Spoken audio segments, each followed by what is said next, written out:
Bom dia! Sétimo ano! Estamos iniciando então nossa terceira semana de aulas via Classroom. Acredito que a partir desse momento tudo se torne muito mais fácil para nós, professores, e para vocês também, que a gente vai conseguir então se alinhar, né, de forma mais simples aí para as próximas semanas, até que a gente consiga retomar o nosso trabalho da forma que ele era antes, né? De forma presencial, com calor humano, né? E tudo aquilo que a gente já conhece. Esperamos que isso ocorra em breve, né? Tá todo mundo na torcida. Bom, pessoal, nós vamos iniciar, a partir de agora, o quinto módulo da apostila de vocês, tá? Esse módulo, ele diz o seguinte: sociedade feudal, alguns rezavam, outros combatiam e outros trabalhavam. Então a gente percebe ali que pelo menos três classes sociais com três funções distintas existiam naquele período, tá? Antes da gente começar a discutir sobre isso, eu gostaria de perguntar para vocês se vocês lembram de algum conto de fadas, né? A Disney, ela reinterpretou vários, mas esses contos, gente, eles têm origens muito mais antigas do que vocês possam imaginar, embora sejam reinterpretados pela Disney, né? Dois irmãos, os irmãos Grimm, e um outro cara, Charles Perrault, eles compilaram essas histórias, né? Os três compilaram essas histórias, mas que elas já eram contadas há muito tempo pelos camponeses da Idade Média. Bom, vamos lá. Eu vou ler dois trechos, tá? De dois contos de fadas diferentes, para ver se vocês conseguem identificar quais são, tá? O primeiro que tá aparecendo aqui, ele diz o seguinte: perto de uma grande floresta, vivia um pobre lenhador com sua mulher e dois filhos. O menininho chamava-se João e a menina chamava-se Maria. Nunca havia muito o que comer na casa deles, e durante o período de fome, o lenhador não conseguiu mais levar pão para casa. Sabem que história é essa, pessoal? Pé! Quem respondeu João e Maria, já tinha um spoiler ali nesse trechinho, né? Acertou a história do casal de filhos camponeses que acabam sendo capturados por uma bruxa na floresta, né? São seduzidos com doces e são capturados por essa bruxa, tá? Agora o texto número 2. Era uma vez uma pobre viúva que tinha apenas um filho, chamado João, e uma vaca chamada Branca Leitosa.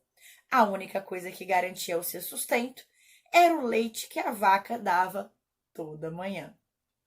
Sabem que história é essa, gente? Pé! Quem respondeu João e o pé de feijão está certo. Também o trechinho traz um spoiler aí, o nome do personagem, tá? Pessoal, o que esses contos têm em comum? Para quem estava presente na nossa última live e responder aí na cabeça de vocês, que eu sei que vocês estão respondendo, que falar sobre a pobreza desses personagens, vocês estão corretos, né? Todos esses personagens são muito pobres, tá? Os contos originais, eles terminam bem quando eles terminam com uma mesa farta. Então, para vocês entenderem que o cotidiano desses camponeses, ele era muito difícil. Faltava comida, eles eram super explorados. Então, por isso que o sonho era achar um príncipe encantado, alguém que te desse condições de vida que você não tinha até então, né? Sair dessa situação que era praticamente impossível. Vou falar sobre isso depois, tá? Quando vocês conhecerem melhor a Europa feudal, gente, vocês vão entender que a vida das pessoas naquela época, ela era muito dura, né? Por isso, todo esse imaginário de que podia melhorar através dos contos de fada. Lembrando, pessoal, que nesse momento, a maior parte da população era analfabeta, né? Então, esses contos, eles eram uma forma de reunir as pessoas no final de um dia estafante, né, exaustivo de trabalho, né? Reunir os filhos, que eram numerosos, geralmente. E também, pessoal, um momento de educar as crianças, porque nem as crianças eram poupadas desse trabalho. A partir do momento que elas conseguissem segurar o cabo de uma enxada, elas iam para a lavoura, tá? Elas iam plantar também. A imagem, pessoal, que é essa que aparece aqui, a gente tem ali um grupo de clérigos, de membros da Igreja Católica, para vocês perceberem a importância desse grupo nessa estrutura. Ele vai ser fundamental e ele vai controlar bastante a vida das pessoas, tá? Aqui do lado agora, então, temos os cavaleiros, os senhores feudais, né?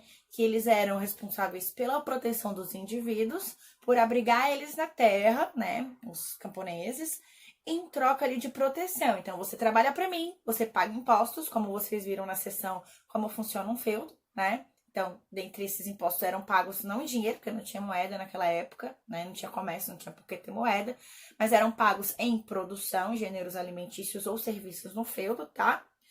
E, gente, a mosca do cocô, do cavalo, do bandido, camponeses, também conhecidos como servos, tá? Não se esqueçam desse termo que a gente vai usá-lo bastante de agora em diante, tá?